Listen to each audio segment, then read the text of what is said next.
Welcome to the deep dive. Today, we are tearing into what has to be the ultimate collection of ancient Egyptian historical reports. Yeah, and we're not treating them like dusty old timelines. No, absolutely not. We are synthesizing these firsthand accounts of, pure political intrigue, massive high-stakes engineering, and some unbelievably dramatic personal revenge plots. Exactly. You have to forget the textbooks. We are treating these chronicles, these tales of kings, queens, and even brilliant commoners, as literal, factual reports. Well, it just happened. Right. What happened to real people under immense pressure? We're going to analyze this history as if these high-stakes dramas were unfolding in the Egyptian court. Well, right now. Our mission today is to explore the foundational figures, the gripping events that really define centuries of rule. We're starting from the moment a king physically moved the Nile River, Which is just incredible. all the way to the rise of, frankly, the most cunning politician Egypt had ever seen.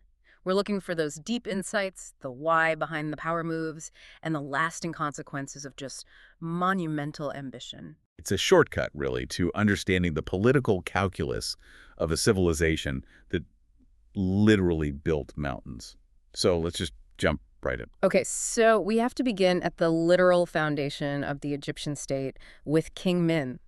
He's the first king, and you could argue the world's first super engineer. I think you have to. The reports describe him doing something that just sounds completely impossible. He separated the Nile from its original course just to secure the land for his capital. It's an act of, geological hubris. It's amazing. The sources state that originally the Nile flowed right up against the sandy Libyan mountains. Right. So men didn't just, dig a little ditch. He completely re-engineered the hydrology of the entire region. He built a colossal dam, roughly 100 furlongs, so it's at about 12 miles. About 12 miles, yeah, upstream of where he intended to build Memphis. And that distance is so important. It gives him this necessary buffer, the scale for the whole project. Yeah. He essentially blocked the existing natural path.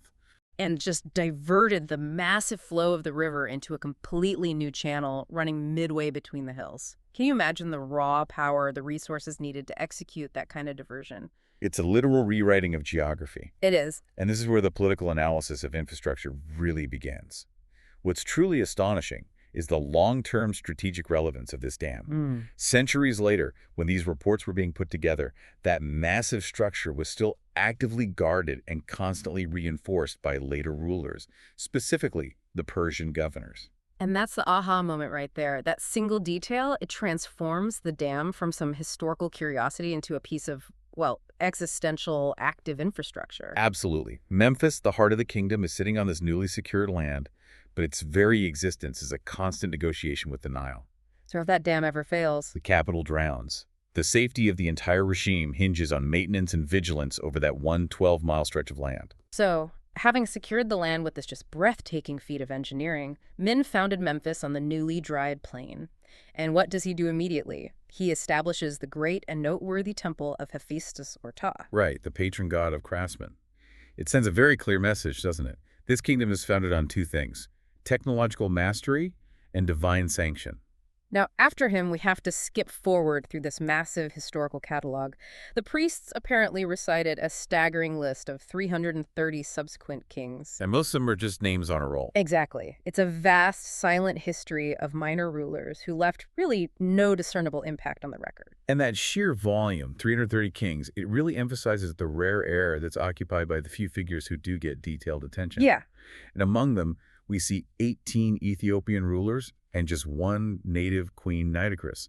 And her story is just this sudden, shocking injection of high-stakes personal drama into what is otherwise a pretty dry history. And Nitocris's motive was just pure, cold-blooded vengeance. Her brother, the king before her, was murdered by his own subjects. So when she gets the throne, she doesn't lead an army. No, she builds a trap. A very elaborate one. The preparation itself reveals so much about her character. She's meticulous, she's patient, and she's absolutely lethal. She constructed this spacious underground chamber. And the deception was flawless. She invited the men who were most responsible for her brother's murder to a huge feast, supposedly to celebrate the consecration of this new chamber. But the chamber was engineered for Maz's death. While they were feasting and drinking, completely unsuspecting, she made her move. And the reports are very clear on this. She secretly let the river in upon them through a great hidden channel that she had designed for this exact purpose. It's a terrifying inversion of Min's creation story, isn't it? Okay. Min used the Nile to create Memphis. And Nitocris uses the Nile to obliterate her enemies from below. I mean, the sudden realization by those conspirators, trapped as the water poured in. It must have been a moment of just absolute horror. And her final act, it just seals her calculating nature. Once the deed was done, she knew the surviving populace would want their own revenge. Of course. So to avoid capture, to avoid a public execution, she performed this calculated self-sacrifice. She cast herself into a chamber that was full of hot ashes. Wow. So she chose her own dramatic, contained end rather than face the mob. Exactly. That is political finality defined by extreme control. Following this tremendous catalog of kings and the dramatic end of Nitocris, there's only one other king from this initial line who gets a special mention for a lasting achievement. And that's Morris. Right. Morris represents his return to monumental engineering. He built the northern forecourt of the Temple of Hephaestus, and critically, he dug a massive artificial lake, the famed Lake Morris, which we'll definitely get into later, and build pyramids near it. So the takeaway here before we move on is that this first line of kings is really defined by only 3 types of action that stick in the historical record. Securing the land, like Min. Delivering swift, ruthless political justice, like Nitocris. And monumental building, like Morris. Everything else, it seems, is just forgotten. Okay, let's unpack this next figure, Sesostris. The reports, they elevate him into something almost like a mythological figure. A king who aggressively redefined the borders of the known world and really showed Egypt what true global ambition looked like. His campaign was, well, unprecedented. It demonstrated mastery of both sea and land. And it started small, with a fleet from the Arabian Gulf, subduing the dwellers by the Red Sea. And he only stopped that naval campaign when the water became too shallow to navigate. Then came the terrestrial war machine. He gathered a massive army, marching and conquering every single nation he met, and reportedly pushing the frontier of Egyptian influence as far as Scythia and Thrace in Europe. And for you listening, this means traversing the entire Near East, Anatolia, and pushing deep into the European continent. It's an imperial stretch that's almost unimaginable at the time. This kind of expansion demanded a unique form of geopolitical communication. And this is where Sesostris' character is just fully revealed. He erected pillars to mark his territory and commemorate his victories. But the inscriptions were customized. They were based on the conquered people's perceived masculinity. It's shockingly judgmental. If nations fought valiantly for their freedom, the pillar inscription would show his name and power. It was like acknowledging a worthy opponent. A respectful defeat contained in a memorial. But if cities offered no resistance, if they were easily taken, the inscription was the same, but with this devastating, indelible insult carved into the stone. He drew the privy parts of a woman to clearly show their perceived cowardice. The shame that's built into that monument would last for generations. And the chroniclers noted seeing these specific pillars in the Palestine part of Syria, which confirms that this psychological warfare was very real. The strategic insight there is that Sesostris understood that psychological degradation was a really powerful tool of long-term imperial control. Crucially, the presence of these pillars also defines the absolute limit of his push. They stop in Scythia and Thrace. Right. The fact that the pillars cease beyond that point indicates where his military momentum was finally halted. That's the point where the opponents finally fought valiantly enough to avoid that ultimate lasting shame. The narrative then takes this fascinating detour into ethnography, right? Yeah. The Colchian connection near the Phasis River. Did Sesostris really leave behind an Egyptian colony that far north? Well, that's the hypothesis. Yeah. He may have left a portion of his army behind, which led to the Colchians. The physical observations were noted, dark skin and woolly hair. But the chroniclers admitted that this wasn't conclusive proof of their origin. So the better, more strategic proof lies in the culture. Exactly. The reports emphasize that the Colchians, the Egyptians, and the Ethiopians are the only nations that practice circumcision from the very first. And furthermore, they note that the Phoenicians and the Syrians of Palestine acknowledge that they learned the practice directly from the Egyptians. So this specific striking cultural parallel, coupled with the shared manner of life and this peculiar way they both worked linen, it becomes the smoking gun. It strongly suggests that Sesostris' military campaign resulted in a permanent demographic and cultural transplant hundreds of miles from Egypt, fundamentally shaping the region. But all that global triumph was almost undone by domestic treachery. His return home to Daphne of Pelusium wasn't met with celebration. It was met with a horrifying assassination attempt by his own brother. The brother he had left in charge. The very one. And the reports detail the trap. Invited to a banquet, Sesostris and his family were enclosed in the house, which his brother then piled with wood and set on fire. It was just absolute malice. And Sesostris was saved only by the terrible counsel of his wife. This is one of those moments where human desperation just completely overrides morality. She advised him to lay 2 of their 6 sons on the fire, to create a bridge over the burning wood so the others could escape. It's an excruciating trade-off. 2 lives sacrificed immediately to save the dynasty. Sesostris escaped. He swiftly enacted vengeance on his treacherous brother, and then he returned to Egypt, bringing with him this massive influx of subdued foreigners. And that captive labor force became the engine for massive public works, which led to an incredible strategic trade-off. They were forced to drag these huge stone blocks for the Temple of Hephaestus, but most consequentially, they were compelled to dig all the canals in Egypt. The motivation was actually pretty noble. Inland towns, not on the Nile, suffered from a lack of fresh water when the annual flood subsided. So Sesostris solved this by intersecting the country with canals, ensuring every town had access to fresh water. But the unintended consequence was catastrophic for logistics and trade. Yeah, the reports state that Egypt, which was once a land of horses and carts, could no longer use them. The country was so thoroughly intersected by canals that wheeled transport became practically impossible. That is a fundamental strategic dilemma. The king traded high-speed inland mobility and commerce efficiency for universal water security. It's a choice that permanently restructured the internal, economic, and transport landscape of the entire nation. Sesostris also cemented his economic legacy by dividing the country into equal square parcels of land for revenue, establishing a yearly tax. And when the river damaged the land, he sent men to remeasure it so the tax could be adjusted proportionally. And this is the foundation of practical geometry. The chroniclers suggest the system of rigorous land remeasurement, which was necessitated by the Nile's unpredictability and required for equitable taxation. This is how the Greeks learned the art of measuring land. Exactly.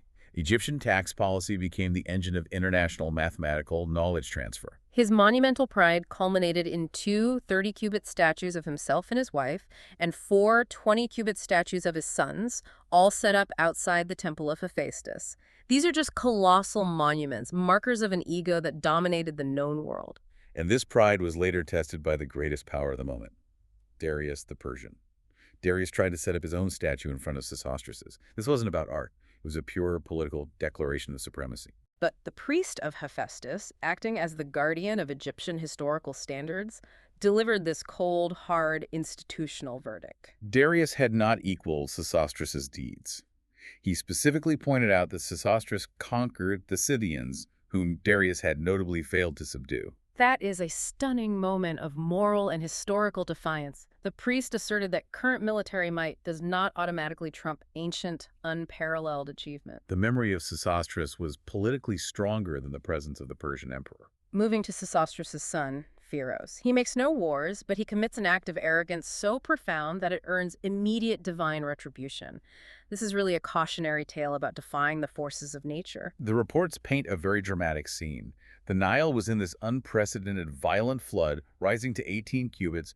The water was rough, churning with a strong wind. And Pharos, in a fit of recklessness, the chroniclers use the term infatuated, he took a spear and hurled it directly into the midst of the violent eddies. He was attacking the river itself, the lifeblood of Egypt, which was also a divine entity. Right. The punishment was instantaneous and very targeted. He was struck with a severe affliction of the eyes and became completely blind for 10 years. A decade of darkness for an act of infantile pride. After 10 years, an oracle from Buto finally offered a path to recovery, but it came with this highly invasive and judgmental condition. He would regain his sight only by washing his eyes with the issue of a woman who had never had intercourse with any man but her own husband. Which meant launching a national fidelity test, starting with the highest stakes relationship of all, his own marriage. He tested his wife first, and when he remained blind, the scale just escalated, woman after woman across the entire kingdom. Imagine the political and personal anxiety of this trial. The king is literally measuring the moral fiber of his entire female population just to restore his own vision. The desperation is palpable. The process must have been agonizing. And the savage conclusion really defines Pharos' rage after his ordeal. Once he finally recovered his sight, which means only one woman passed the test, he gathered all the women who had failed and transported them to one designated town called Red Clay. And then he unleashed a truly barbaric vengeance. He burned them and the town down entirely. It was an act of purification built on the ruins of their perceived deceit and his decade of personal suffering. He then married the faithful woman who had cured him. And finally, he dedicated 2 enormous stone obelisks, 100 cubits high, 8 cubits thick, in the Temple of the Sun. They're monumental markers, not of conquest, but of sin, suffering, recovery, and this final terrible judgment. So now we get to the part where the chronicles deliver a truly global bombshell. It revises one of the foundational narratives of the ancient world. Under King Proteus, we get the Egyptian version of the Trojan War. And it fundamentally changes everything. This narrative claims the entire Greek campaign was based on a fatal lie, and that the war was fought over a ghost. It begins with Alexandrus, that's Paris, after he's carried off Helen from Sparta. Storms violently drove him off course to the canopic mouth of the Nile. And his unexpected arrival led directly to his downfall. He landed near a temple of Heracles, which was a famous sanctuary where any servant seeking refuge and marked with sacred signs was completely untouchable. So, in a move of desperate self-preservation, Alexandrus' own servants defected. They turn on him. Immediately. They sought sanctuary and accused him before the priest and the warden Faunus, detailing the entire crime: the robbery of Helen and Menelaus, the plunder of the Spartan house. Sothonus immediately relays the arrival of this Teucrian stranger and his great wrong to King Proteus in Memphis. And this wasn't just a police report. This was a high-level diplomatic crisis thrust upon Egypt by fate. And Proteus commanded that Alexandrus be seized and brought for immediate interrogation. In the royal court, Alexandrus lied. He lied about where he took Helen, trying to minimize his crime, but the refugee servants, now protected by sanctuary, they immediately debunked his tale and revealed the full extent of his violation of the sacred guest-host relationship. And Proteus's judgment is the moral centerpiece of this whole section. He delivered a scathing sentence calling Alexandrus the basest of men for violating sacred laws of hospitality, seizing the wife of his host, and plundering his house. But the verdict was tempered by law. Proteus adhered to his principle of never slaying a stranger driven to his coast by the sea. So he spared Alexandrus, but he declared definitively that neither Helen nor the possessions would leave with the thief. Proteus, therefore, places himself as the moral arbiter of the world. He vowed to keep Helen and the wealth safe, secure, and entirely unharmed. Waiting for Menelaus to come himself to retrieve them. Exactly. Alexandrus and his men were commanded to depart Egypt within 3 days, or be treated as enemies.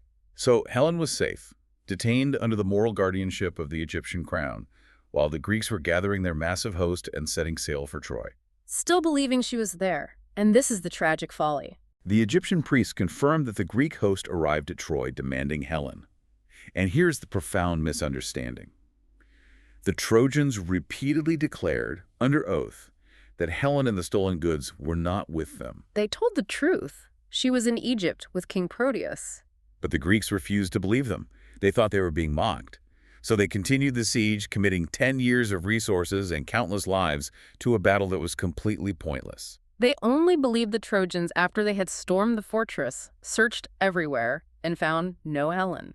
And the ultimate confirmation came when Menelaus finally sailed to Memphis, was received hospitably by Proteus, and retrieved Helen and his possessions, all completely unharmed. A decade of war, slaughter, and the destruction of a great city, all for a ghost. But Menelaus, despite receiving this profound act of justice, he immediately committed sacrilege upon trying to sail away. Delayed by bad weather, he devised and did a forbidden deed, sacrificing 2 children of the land to appease the gods. And this enraged the Egyptian populace. Pursued by the hateful people, Menelaus fled to Libya. He received justice from the king, but earned the hatred of the people through his own rash violence. So the chronicler's ultimate analytical conclusion is profound. Priam and the Trojans were not so mad as to risk their entire civilization for Alexandrus' selfish act. No. Even if they had initially protected him, Hector, the valiant heir, would have certainly forced Helen's return to save Troy. So the destruction of Troy did not happen because the Trojans lied. It happened because the Trojans spoke the truth and were not believed. The analysts concluded that the destruction was ordained by the powers above to prove that the gods greatly punish great wrongdoing, a punishment which the entire city, innocent of harboring the stolen goods, was forced to endure. That is the ultimate political lesson, isn't it? A war fought over a narrative, not a reality, leading to absolute destruction. Shifting now from global tragedy to pure domestic high-stakes suspense, we enter the reign of Rhampsinitus, a king so wealthy that his treasury generated one of the most brilliant crime thrillers in history. Rhampsinitus was richer than any later king, and he built this massive stone treasury for his silver. But the twist was introduced by the architect himself. Oh, this is good. He ensured his family's livelihood by craftily placing a single stone in one wall, the wall abutting the palace, that could be easily removed by one or two men.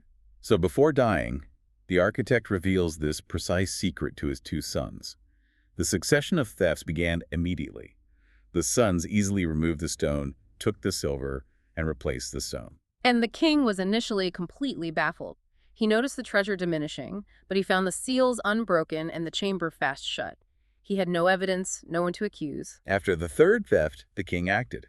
He set cunning traps around the vessels, and the reports capture this chilling moment when one brother was caught. And his immediate reaction was not panic, but strategic clarity. He cried out instantly to his brother, "Cut off my head quickly, lest I be seen and recognized, and so bring you too to ruin." The ultimate sacrifice for the perfect crime. The surviving brother, acting instantly on this brutally logical counsel, he complied, set the stone back in place, and fled with the head. The king's next morning must have been legendary. A headless body in his trap, the treasure missing, and absolutely no visible entry point. He was defeated by ingenuity and loyalty. Rhampsinitus then pivoted to psychological warfare. He hung the headless body on the outer wall, commanding his guards to seize anyone they saw weeping or lamenting, hoping to capture the thief's family. This put the surviving brother under immense pressure from his mother, who was greatly moved by the spectacle and demanded he retrieve the body. And she threatened to inform the king of his involvement if he failed. So necessity birthed a brilliant drunken plot. The thief loaded asses with wineskins and approached the guards. He deliberately loosened the fastenings, letting the wine spill, feigning absolute distress and beating his head in anger. The guards, seeing a chance for free wine, quickly engaged. The thief played the part perfectly. He pretended to be angry, then he reconciled, gave them a skin, and joined their drinking, giving them yet another skin until they were entirely drunk and asleep. The audacity of the final insult is spectacular. The thief not only retrieved his brother's body, but to mock the king's failed security, he shaved the right cheek of every sleeping guard before departing. That is a signature of pure criminal genius. So furious, the king set his final, most desperate trap, his own daughter. She was commanded to compel every man she received to tell her his cleverest trick and his greatest crime. And if anyone told the theft story, she was to seize him. But the thief's countercunning was beyond brilliant. He cut off the arm of a newly dead man, went to the princess, and when questioned, he recounted his crime, beheading his brother, and his cleverest trick, releasing the body by intoxicating the guards. So when the princess grabbed for him in the dark, he gave her the severed arm hidden under his cloak and just escaped through the door. She was left clutching a dead man's limb, utterly defeated by his guile. The climax is the king's reaction. Rhampsinitus, astonished by the man's ingenuity and daring admitting he excelled even the Egyptians in craft, proclaimed a reward and impunity. The thief came forward, and Rhampsinitus, honoring his brilliance over the law, gave him his daughter to wife. That final political decision sets a precedent, doesn't it? Supreme cleverness and audacity can transcend all rules and lead to a royal marriage. The Chronicles offer a fascinating postscript that expands the spiritual context of this reign. Rhampsinitus is said to have gone down alive to Hades, played dice with Demeter, and returned with a golden napkin, a sign of divine favor. And to commemorate this unique event, a continuing festival is celebrated where a priest, blindfolded, is guided by two wolves, or jackals, symbolic of Anubis, to the temple of Demeter. It shows that even great kings require a guided journey through the divine realm. And this section closes with a critical piece of Egyptian doctrine. They were reportedly the first to teach that the human soul is immortal and cycles through every creature, land, sea, air, for 3,000 years before returning to a human body.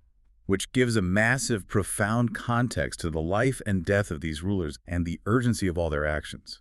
So, if Rhampsinitus was prosperous, the reigns of the next two brothers, Cheops and Chephren, brought the population to what the texts call utter misery. This is the dark chapter: forced labor, religious persecution, and colossal ego. Cheops began his reign with two tyrannical moves. First, he shut up all the temples so no one could sacrifice, a profound act of religious persecution that alienated the powerful priestly class and the populace. And second, he immediately mobilized the entire nation into forced labor gangs. The project was the Great Pyramid, and the reports detail the unimaginable scale of the suffering. We're talking about 100,000 men working in 3-month shifts. For 10 years, the people were afflicted just in making the road whereon the stones were dragged from the Arabian quarries across the Nile to the Libyan mountains. And this road was a monument in itself. 5 furlongs long, 10 fathoms broad, 8 fathoms high, all of polished stone and carved with figures. The reports actually state that building this road was but a little lighter than the building of the pyramid itself. Wow. A secondary mega project. Exactly. Those 10 years also include the construction of the underground chambers meant for Cheops' burial, which were surrounded by water from a Nile channel. Then came the pyramid itself, which took 20 years. It was 800 feet square and 800 feet high, made of massive, fitted stone blocks, none less than 30 feet in length. The construction method was clever, using short wooden levers to raise the stones tier by tier, completing the top first, then the middle, and finally, the base. But the true cost of this ego is captured in a shocking economic detail. Inscriptions on the pyramid show that 1,600 talents of silver were spent just on radishes, onions, and garlic for the workmen. Let's just contextualize that for a moment. A talent of silver was roughly 60 pounds of silver.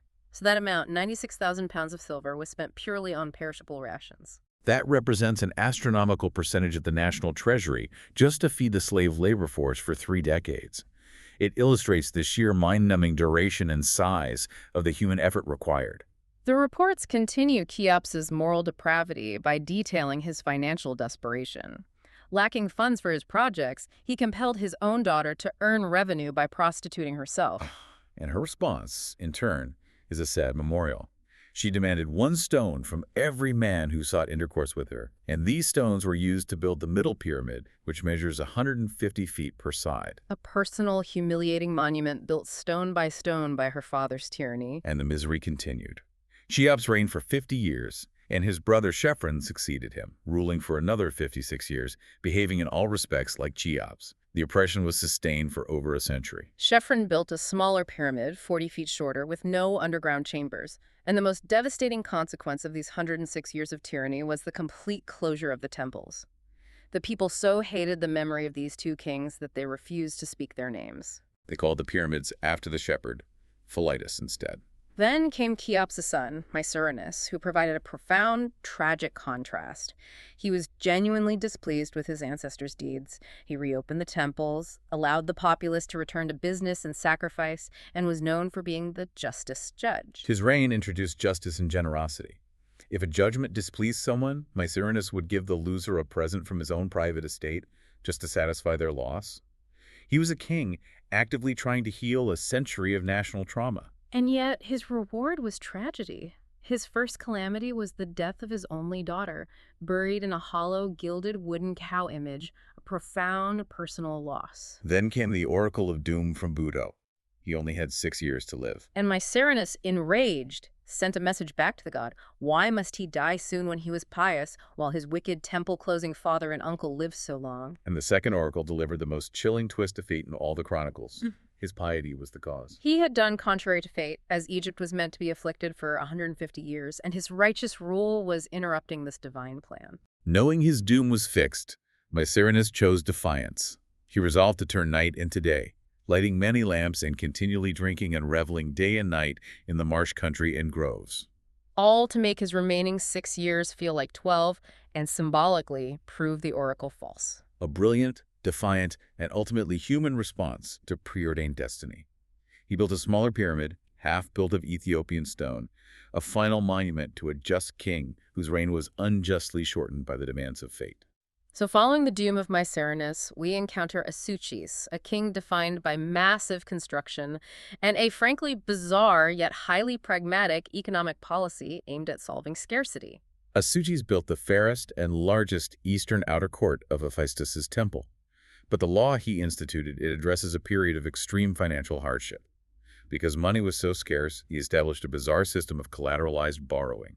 A man could borrow money on the security of his father's dead body. which means the borrower's claim to ancestral piety and burial rites literally became a form of currency. And the penalty for default was severe and culturally absolute.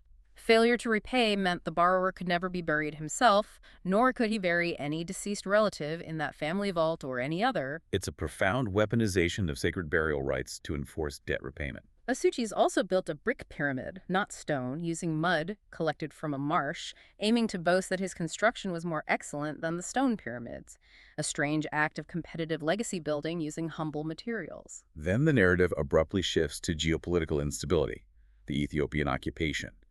Ananesis, a blind king, fled into the marshes when Sabakos, king of Ethiopia, invaded Egypt with a great army.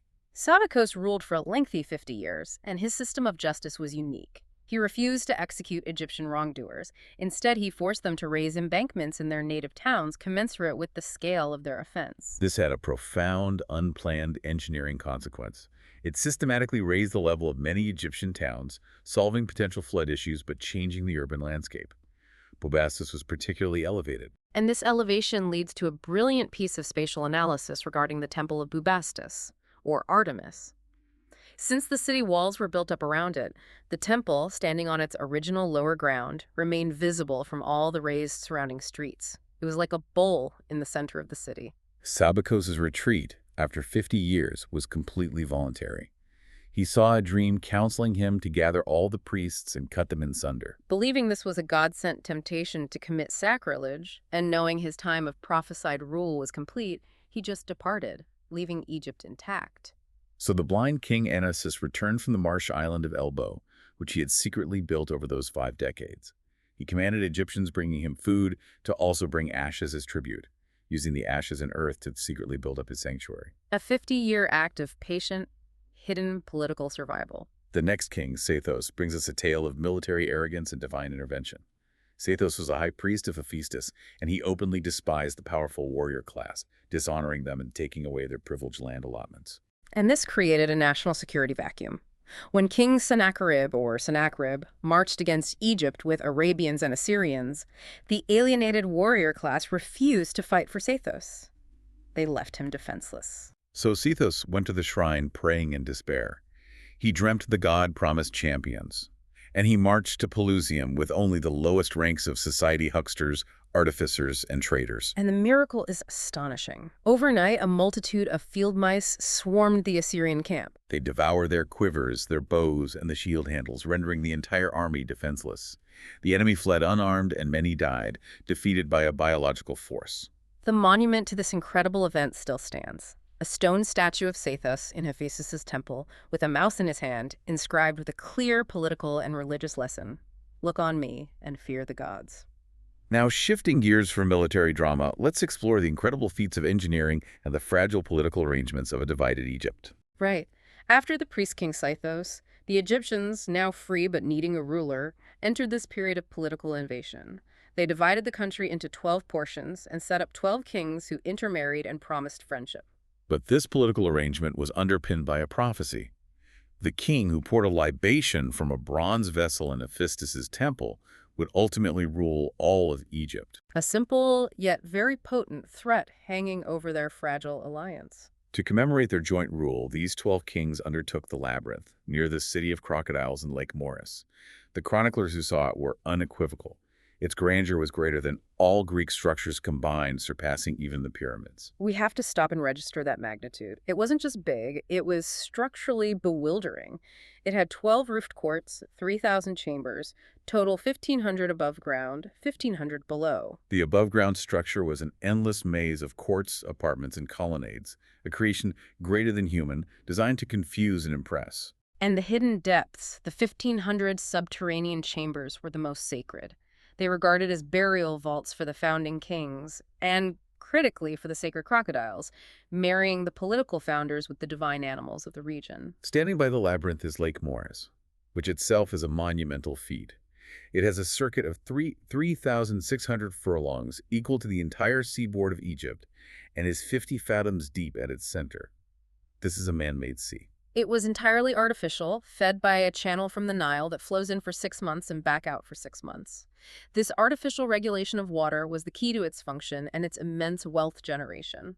Even more visually arresting are the two colossal pyramids that stood almost in the middle of the lake, 50 fathoms below the water and 50 fathoms above, each topped with a seated stone figure. It is an image of ultimate power resting on hydraulic control. And the economic genius was in the flow regulation.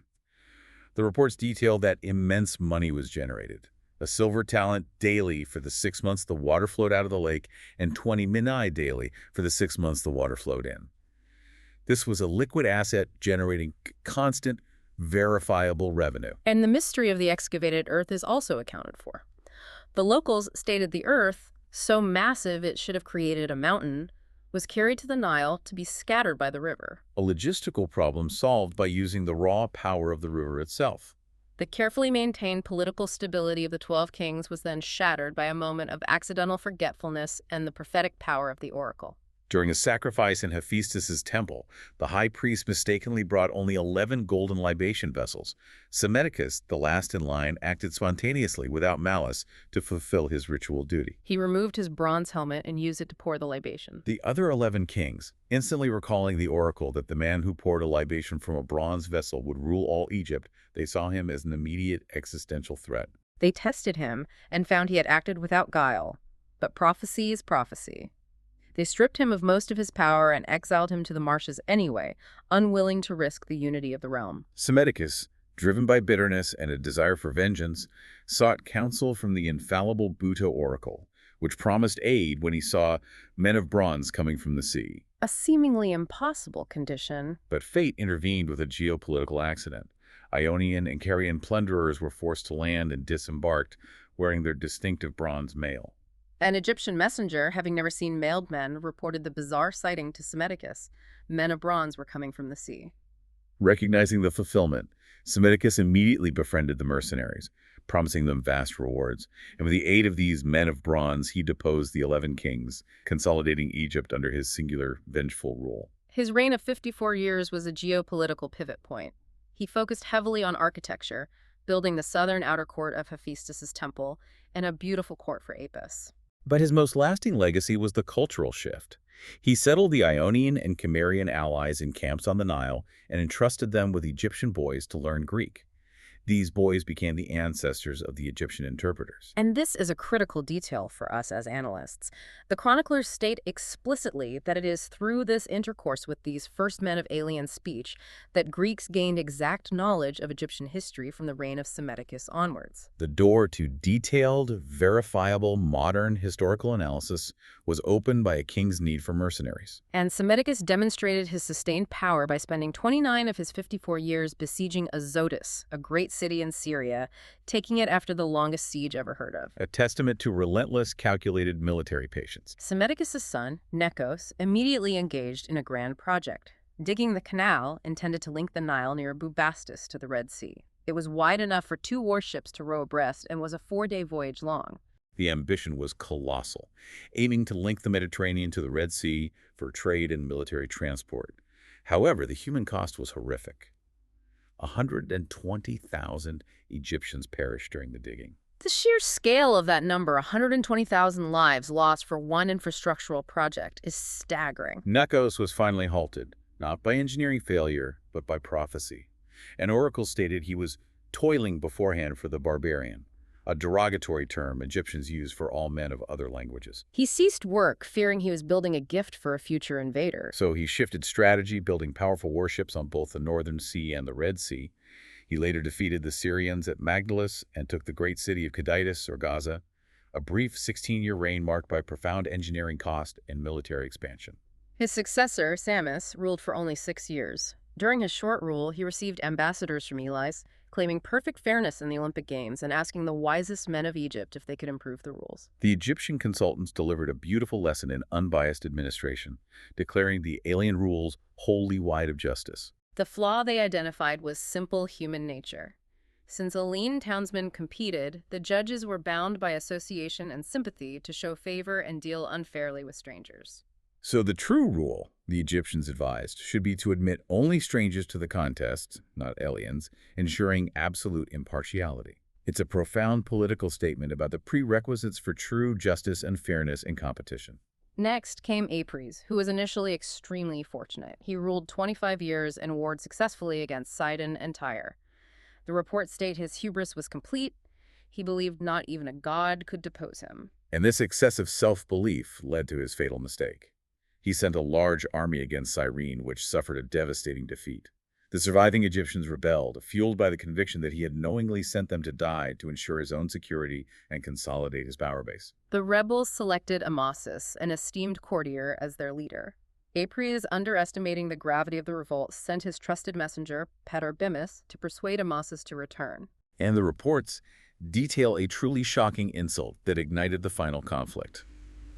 Amasis, sitting on horseback, lifted his leg and made an unseemly gesture, telling Patarbemis to take that token back to Apries. It was a complete public humiliation of the crown. And Apries, consumed by rage, did not wait for Patarbemis to speak. He immediately mutilated his loyal courtier, cutting off his ears and nose. This barbaric, irrational act was the final, critical mistake.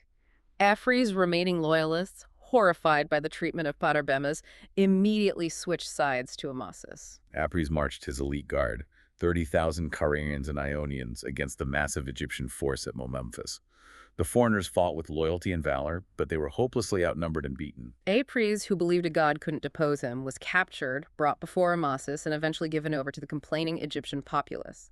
His punishment for hubris was his execution. They strangled him and buried him in Sais. So Amasis, a common man initially despised, now had to win over an elite society that viewed him as an upstart, and he did so through political cunning and wit, mastering the art of propaganda.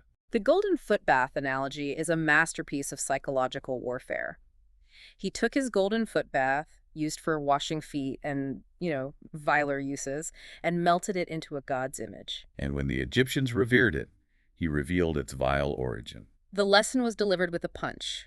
Just as the bath was once despised but now revered, he was once a common man but was now their king, and they must honor him. He skillfully leveraged scorn into instant reverence. He also brilliantly defended his work-life balance. When friends criticized him for spending half the day drinking and jesting, arguing he should be serious all the time, he used the bent bow philosophy. He compared himself to a bow. Kept forever bent, a bow will break and be useless when needed. Men, he argued, must alternate serious work with sport to avoid going mad or silly. It's a powerful lesson in sustainable leadership, delivered through common sense. His final political maneuver involved the oracles. Before he was king, he often stole and was subjected to oracles. Some declared him guilty, others acquitted him. As king, he despised the gods who acquitted him, but tended the shrines of the gods who had declared his guilt, believing their oracles to be infallible. He established a clear system of divine accountability based on past truth. Amasis ensured his monumental legacy, erecting the most marvelous court at Athene's temple in Sais. His greatest physical feat was transporting a massive single-block stone shrine from Elephantine, a 20-day river journey carried by 2,000 pilots for 3 years. It was an engineering feat so massive that it was ultimately left by the temple entrance, either because the chief builder groaned aloud from exhaustion or because a man was crushed by it. It remains there, a memorial to ambition and the limits of human endurance. Egypt reached its greatest prosperity during his reign, reportedly numbering 20,000 inhabited cities. He also established an excellent, highly effective law requiring every Egyptian to yearly declare his means of livelihood or face death, a law which Solon the Athenian later adopted, showing the lasting administrative influence of Amasis. He became a great lover of Greeks, giving them the city of Narcissus for trade, making it the only port they could use. And he solidified his political and military power by conquering Cyprus, making it tributary to himself, rounding out his legacy as a brilliant, cunning, and powerful ruler who understood both propaganda and foreign policy. So we have synthesized a vast sweep of history today, moving from the literal foundation of the state to the cunning rise of its final great pharaoh. These chronicles provide such vivid, often brutal portraits of power and the costs of empire. We've seen the sheer audacity of Min's hydraulic engineering, the cold calculus of Nitocris's river vengeance, and the permanent scarring of the landscape from Sesostris' ambition trading mobility for water security. Yeah, and we analyze the high-drama crime of the master thief, whose ingenuity literally earned him a seat in the royal family. and we observe the relentless collision of fate and human will. Pharaoh was blinded for his arrogance, while the just king Mycerinus was doomed simply for interrupting a divine plan of affliction. And in contrast, you have Amasis, who used psychological cunning and common sense to overcome massive political obstacles. These ancient reports reveal a history driven by monumental ambition and, well, moments of surprising moral clarity, like Proteus's decision to hold Helen until she could be retrieved honorably. It forces us to ask a final, provocative question. If the Great Trojan War was fought and tens of thousands died over a phantom Helen, a false narrative that the Greeks refused to abandon, even when the Trojans repeatedly told them the truth, what does that say about the danger of entrenched political narratives? What happens when the truth is right in front of the people who demand it, but they are so invested in the lie, the ghost, that they fight for years anyway? It's a profound lesson in skepticism and belief that echoes right through to the conflicts we analyze today, something to mull over as you navigate your own complex world.